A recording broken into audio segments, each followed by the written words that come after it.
अच्छा, ये बताइए कि जो जो इसराइली इंटेलिजेंस है, ये ईरान में इतनी कामयाब है सर, कि कहा ये जाता है कि अहमदी निजाद ने एक काउंटर इंटेलिजेंस की इदारा बनाया काउंटर इंटेलिजेंस का, उसका जो सरबराह था, हुँ, हुँ। वो भी रॉ का एजेंट निकला, ओह! सॉरी मोसाद का, मोसाद का एजेंट निकला। बिल्कुल। तो सर, ये मैंने एक वाकया ये पढ़ा। हुँ, फिर जैसे आप बताते हैं कि तेहरान से 100 किलोमीटर दूर उन्होंने बेस में अपना ड्रोन बेस बना ली थी। हुँ। फिर हम देखते हैं कि इस्माइल हनिया को उन्होंने टारगेट कर दिया। उसके अंदर 100 किलोमीटर तो 100, बहुत एरिया है, हाँ, उसके करीब-करीब। करीब हम देखते हैं कि इस्माइल हनिया को उन्होंने उस प्रेज़िडेंट जहाँ तकरीब थी प्रेज़िडेंशियल, उसके उसके हाथ करीब-करीब उसमें रेड ज़ोन में उन्होंने शहीद कर दिया। फिर हम देखते हैं कि ये बात यहाँ तक नहीं रुकती। वो तो इस कदर पावरफुल हो चुके हैं कि अभी हम कहीं पढ़ रहे थे कि बाकायदा वहाँ पे जो मोसाद है, वो अल-कुद्स के लोगों को अगवा करके इंटेरोगेशन भी वहीं पे बैठ के पे करती है। बिल्कुल ऐसा ही ये है। सारी जो वाक़यात और हालात और वाक़यात की तरतीब है, इज़राइली इंटेलिजेंस इतनी ताकतवर है ईरान में, ये कैसे और क्यों करा? और इंटरनेशनल मीडिया जो है वो एक यूरो न्यूज़ की बड़ी हॉरिफिक खबर है जो बताती है कि वो इतना कंफर्टेबल है वहाँ पे कि ना सिर्फ उन्होंने ये लोगों को पकड़ के वहाँ पे, और वो लोग कौन थे, वो पासदारान इनकलाब के लोग थे, उनकी वीडियोस बनाई, अपना कन्फेशन की और उन्हें मारा पीटा वहाँ के ऊपर।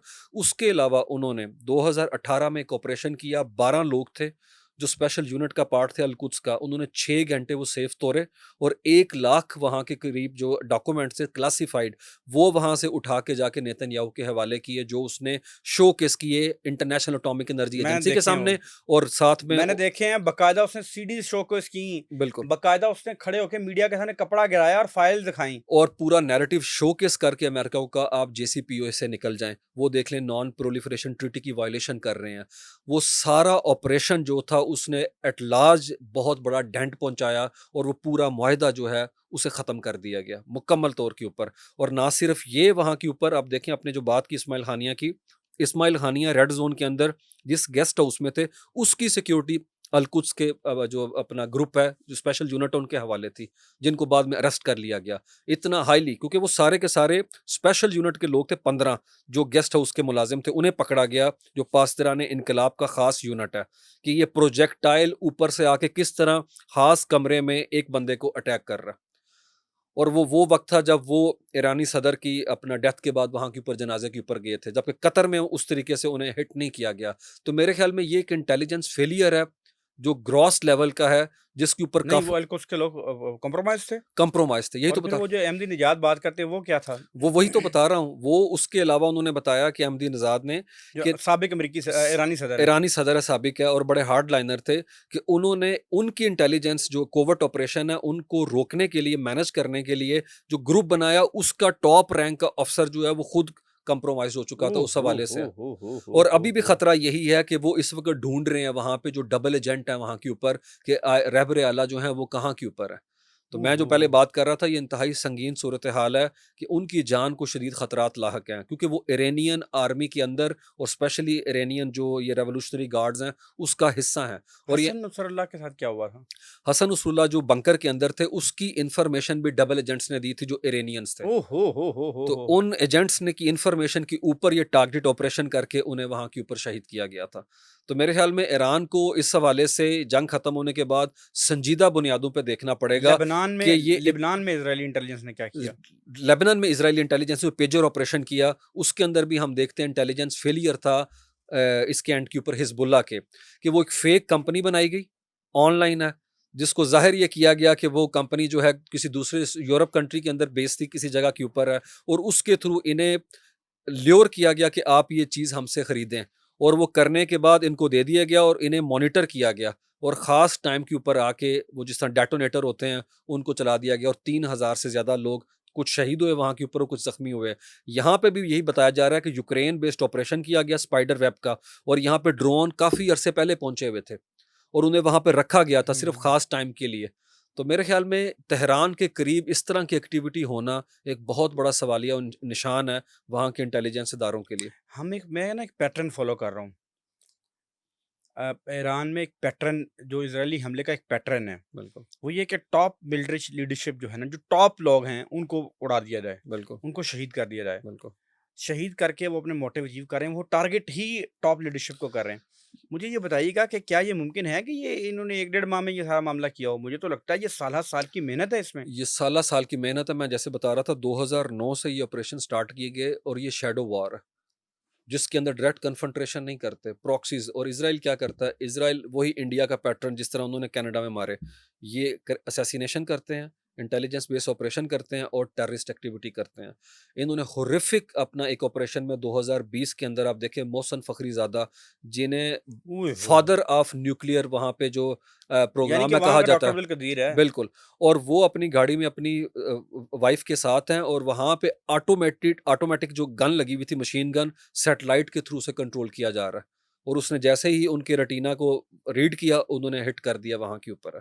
तो मेरे ख़्याल में जो और वो सोफ़िस्टिकेशन, जो टेक्नोलॉजी है, इतना प्रिसाइज़ कि था कि साथ बैठी बीवी को कुछ नहीं कुछ हुआ नहीं हुआ। और मोहसिन फ़खरीज़ादा को उन्होंने शहीद कर दिया। बिल्कुल है। तो ये वो इतना प्रिसाइज़ अटैक बिल्कुल, है। तो इस तरीके से वहाँ पे जो टॉप डिसीजन मेकिंग बॉडीज़ हैं, उसको वो एलिमिनेट करते हैं ताकि फैसला करने की इनकी जो कुव्वत है, उसको डैमेज किया जाए और डीमोरलाइज़ किया जाए वहाँ के ऊपर, जितने भी अपना टॉप टियर है उसको। ये बताइएगा क्या इज़राइल के पास ये सलाहियत है कि वो उनके बंकर को तबाह कर सके?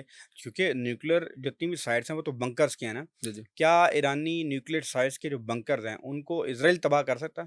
नहीं, बिल्कुल भी नहीं, क्योंकि इंटरनेशनल जितने भी एक्सपर्ट्स हैं, वो इस बात पे पूरे तरीके से कन्विंस हैं कि जब तक बी-2 जो कि बंकर अपना बस्टर जो तैयारे हैं, जो अमेरिका के पास हैं, जिनके पास जो असला ले जाने की सलाहियत इतनी है कि उनका जो बम नस्ब है उनके साथ, वो 30,000 पाउंड का जो है ना वो क्या कहते हैं, वज़न उठा सकता है। तो जब तक वो आके इधर हिट नहीं करेंगे, बड़ा मुश्किल है, क्योंकि तकरीबन जितनी भी वहाँ पे नतान्स की बात हो रही है, फरदौ की, वो सारी की सारी हाफ माइल से ज़्यादा नीचे जो हैं वो डिग की गई हैं और उसके ऊपर जो कंक्रीट है वो बड़ा स्पेशलाइज्ड कंक्रीट है। इसीलिए हम देखते हैं 3-4 जो कार्रवाइयाँ वहाँ पे 2 दिन के अंदर 24 घंटे में हुई हैं। इंटरनेशनल एटॉमिक एजेंसी कन्फर्म है, नो डाउट धुआँ उठ रहा है, लेकिन वो कह रहे हैं कोई ताबकारी असरात नहीं है। तो मेरे ख्याल में they have been unable to infiltrate, वो उसको उस तरीके नहीं, से एक नहीं बात कर और भी सके। है। फ़र्ज़ करें वो अटैक करते और वो जो उनके जो यूरेनियम के जो इंस्टॉलेशंस हैं उनको तबाह बिल्कुल, करते। तो बिल्कुल। आबकारी असरात से तो लाखों, करोड़ों शहीद हो सकते हैं। बिल्कुल, यही कंसर्न जो है कतर ने शो किया था कि ये चीज़ हमारे जो है पानियों को कंटामिनेट कर सकती है और ये पूरा जो नहीं सर, ईरानी शहीद हो जाएँगे, पूरी-पूरी आधी कौम वो वो शहीद तो हो वो जाएगी। तो उनका प्रॉब्लम नहीं उस तरीके से है।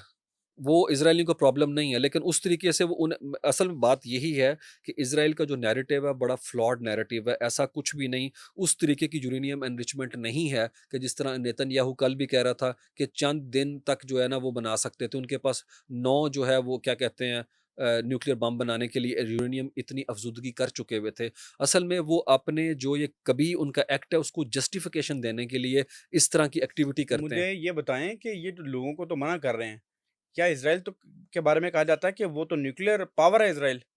वो तो अनडिक्लेयर्ड न्यूक्लियर पावर, इसलिए उसने एनपीटी पे साइन नहीं की है। 400 के करीब उसके न्यूक्लियर वॉरहेड हैं और ये चीज़ एस्टेब्लिश फैक्ट है पूरी दुनिया। और वो दुनिया में हर किसी को जनाब इस हवाले से लेक्चर देता ही पूरे मिडल ईस्ट के अंदर, जबकि 400 न्यूक रख के वो बैठा हुआ है और पूरी दुनिया 400 न्यूक! 400। ये वाशिंगटन पोस्ट ने भी ये कोट की थी कि जी, उनके जी। पास च 400 तो पाकिस्तान के पास नहीं है यार। पाकिस्तान के पास 260-70 है मेरे ख्याल नहीं, में, पाकिस्तान के वॉरहेड पास जो है। 260 हैं, 70 हैं, इंडिया के पास 200 60 के करीब हैं हमारे पास क्योंकि टैक्टिकल वेपन छोटे पैमाने हाँ, वाले ज़्यादा हमारे पास हथियार हैं, हाँ। लेकिन 400 के करीब उसने बना दिए हमें।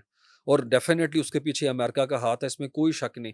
यहाँ पे ये भी अब हमको बता दें कि वो उनके सगे नहीं हैं। यूरोप में जितनी फार राइट पार्टी हैं, अल्ट्रा राइट विंग हैं, वो नफ़रत करते हैं यहूदियों से, इसीलिए तो उन्होंने निकाला था इन्हें बाहर कि निकलो यहाँ से, नाज़ीज़ इसीलिए तो इन्हें मार रहे थे। वो पॉलिटिकल आइडिया के साथ हैं जो ज़ायनिज़्म का आइडिया। वो एंटी सेमिटिज़्म के अंदर इन्वॉल्व हैं। जितने अटैक वहाँ पे होते हैं सिनागोग्स के अंदर, वो सारे राइट विंगर, अल्ट्रा जो कंज़र्वेटिव, अल्ट्रा नेशनलिस्ट करते हैं। तो ये चीज़ भी देखने की वहाँ के ऊपर बड़ी ज़रूरत है। डोनाल्ड ट्रंप खुद बहुत बड़ा क्या कहते हैं एंटी सेमाइट है, लेकिन दूसरे एंड पे वो ज़ायनिज़्म को सपोर्ट करता है। ये बताएँ कि अल अरबिया ने खबर दी कि पाकिस्तान ने भी अपने जो न्यूक्लियर एसेट्स थे उसको पे हाई अलर्ट किया, फ़िज़ाई निगरानी बढ़ा दी और बड़ा मुतहर्रिक होकर एक्टिव होके बैठे हैं उस रात जिस तक ये हमला हुआ। पाकिस्तान का क्या लेना-देना इस सारी जंग से? मेरे ख्याल में पाकिस्तान को वो इंडिया के तनाजुर के अंदर भी देखता है इजराइल, लेकिन इजराइल बड़ा खाइफ है पाकिस्तान से। जब से हमने न्यूक्लियर टेस्ट किए हुए हैं, कई स्टेटमेंट आपको मिल जाएंगी नेतन्याहू की जिसमें पाकिस्तान का नाम लिए बगैर वो कहता था कि हम दूसरा मुस्लिम न्यूक्लियर जो है या इस्लामी न्यूक्लियर बम नहीं बनने देंगे यहाँ के ऊपर। एक ने तो बना दिया, ठीक है, उस तरीके से। और हम देखते हैं जिस तरीके से हमारी कोई डिप्लोमेटिक टाइज नहीं, और हमारा स्टांस जैसे आपने बात की बड़ा स्टर्न रहा है, बड़ा सख्त रहा इसराइल के हवाले से है। वो आज की बात नहीं, हमेशा से हमारी पॉलिसी स्टेटमेंट है, 48 से ही 47 हम से है, ऐसे हैं। जिन्ना के वक्त से हमने खास स्टांस लिया हुआ है। और आज भी पाकिस्तान पूरा खड़ा है, डिस्पाइट ऑफ द मैटर कि कितना प्रेशर आया हमें जब मिडल ईस्ट चाहता था, और ये 2017 में जो इब्राहिम अकॉर्ड आया, लेकिन पाकिस्तान ने इससे डेविएट नहीं किया। और हम आज भी कंधे से कंधा मिला के फ़लस्तीनी अवाम के साथ खड़े हैं। अब इंटरनेशनल पावर स्ट्रक्चर बड़ा अनार्किक होता है, उसके अंदर आपको ये nation state system, vested interest, इनको समझना पड़ेगा कि कोई कंट्री अपनी कॉस्ट पे दूसरी वॉर के अंदर एंटर नहीं होता। मुझे ये बताइएगा कि ये जंग कितनी लंबी जा सकती है? मेरे ख्याल में अगर तो हम ऑन ग्राउंड रियलिटी देखें तो इंटरनेशनल जो एक्सपर्ट्स हैं वो ईरान के पास स्टॉक पाइल की बात करते हैं कि 3,000 के करीब बैलिस्टिक मिसाइल हैं उनके पास अब। 3-4 तो मारते हैं तीन उन्होंने। चार सौ उन्होंने चला दी हैं, और पिछले साल भी उन्होंने तकरीबन 250-300 के करीब चलाए थे। तो मेरे ख्याल में अगर इंटरनेशनल जो दुनिया है वो इंटरसेप्ट नहीं करती इन मामलात को, इंटरवीन नहीं करती इन मामलात में, नेगोशिएशन की तरफ मामलात नहीं जाते, तो जो सरकमस्टांसिस यही बताते हैं कि 2 हफ्ते भी बहुत ज़्यादा हैं। 2 अच्छा, हफ्ते भी बहुत ज़्यादा हैं, 2 और हफ्ते जिस बाद तरह ईरान। और जितनी इंटेंसिटी के साथ इज़राइल अटैक कर रहा है, मेरे ख़्याल में उसको देखते हुए मुझे लगता है कि हम ज़्यादा जो है ना देर तक इस वॉर को होता हुआ नहीं देख सकते, और दुनिया डेफ़िनेटली अपना रोल प्ले करेगी। और मुझे पूरा यकीन है चाइना और रशिया जो है ज़्यादा देर तक कंडेमिनेशन पे नहीं रहेंगे, और नो डाउट वो अपना जो उनका इन्फ्लुएंस है, माइलेज है, उसको एग्ज़ॉस्ट करके यहाँ पे नेगोशिएटिंग टेबल की तरफ लेके आएँगे। लेकिन अभी देखना है जिस तरीके से इज़राइल पे दर पे अटैक कर रहा है, एस्केलेशन लेडर ऊपर से ऊपर जा रही है। तो अगर हैबर मिज़ल वहाँ के ऊपर चलते हैं, मामलात आगे की तरफ बढ़ते हैं, जैसे मैंने कहा कि अगर उनका टारगेट, उन्हें पता तो है कि हम न्यूक्लियर फैसिलिटी को डिसमेंटल नहीं कर सकते, लेकिन अगर क्या उनका टारगेट रजीम चेंज करते वक़्त रहबर आला को हिट करना है, तो मेरे ख़्याल में उसके बाद की सिचुएशन जो है वो बड़ी भयानक हो गई है कि किस नहीं तरीके से मैं हालात अनफ़ोल्ड होंगे। क्या इज़राइल ईरान अपनी पूरी कैपेसिटी और कैपेबिलिटी के साथ हमलावर हो जाता है ईरान पे इज़राइल पे, तो क्या पूरा इज़राइल तबाह हो सकता है? मेरे ख़्याल अगर इज़राइल को सपोर्ट हासिल ना हो अमेरिका पे, तो फिर जिस तरीके से आपने एक अपना प्रेपोज़िशन दी है, उसकी पॉसिबिलिटी है। क्या तबाह हो लेकिन सकता है? हाँ, लेकिन जब वो अगर वो मुझे ये पता है अगर अच्छा, प्रॉब्लम ये है कि इस हद तक बात चलेगी वो न्यूक्लियर अटैक कर न्यूक्लियर भी देगा। अटैक करेंगे, और दूसरी बात है ये बात मेरे ख़्याल में मफ़रूज़ा ही रहेगी। उसकी रीज़न ये है कि अमेरिकन्स वहाँ पे 8 उनकी एस्टेब्लिश बेसेस हैं, इन्हीं मुल्कों की जिनकी आप बात, कतर में वो बेस्ड हैं, उनकी मिस्र में वो बेस्ड हैं। अब वो क्या कहते हैं, सऊदी अरेबिया में, यूएई के अंदर मेरा वो ख़्याल है बेस्ड हैं, 20 जॉर्डन के अंदर बेस्ड सर हैं। मेरा ख़्याल 19 है जिसमें से 8 उनकी परमानेंट है, हाँ, 11 दूसरी हैं, और 40 से 20 के करीब है मैंने पढ़ा था और मैंने ये भी पढ़ा है कि वो तो नेवल बेसिस की बात भी जी, जी, करें ना और सर। 40 से 50,000 तो उनकी एस्टेब्लिश्ड आर्मी है, स्टैंडिंग आर्मी वहाँ के ऊपर आप है। समझते हैं कि उनके बहरी बेड़े हैं। आई डोंट थिंक सो कि इस तरह की किसी भी एक्टिविटी को वो मॉनिटर कर रहे हैं, नो डाउट सैटेलाइट के थ्रू, वो ये नहीं होने देंगे किसी सूरत के अंदर भी। अब पूरी दुनिया से वो हम देखते हैं जिस तरीके से सारी दुनिया इस अनजस्ट ये जो वॉर वेज की है, सारी दुनिया जो every accusing finger has been finding America कि भई दे आर टू ब्लेम, इनका कसूर है, वो रोक सकते थे। और मेरा भी पूरा मानना है कि डोनाल्ड ट्रंप रेड लाइन खींच देता तो बड़ा मुश्किल हो जाता, क्योंकि अगर वो कह देते कि you are on your own, तो मुझे लगता है सिचुएशन जो है ना डेफिनेटली अदरवाइज होती। लेकिन उनकी गारंटी के बगैर नेतन्याहू इतनी एस्केलेशन कर दे, आई डोंट थिंक सो। और वो हमने देख लिया, 24 घंटों में अमेरिकन आ गए, आयरन डोम के और साथ साथ ये गिरा रहे थे।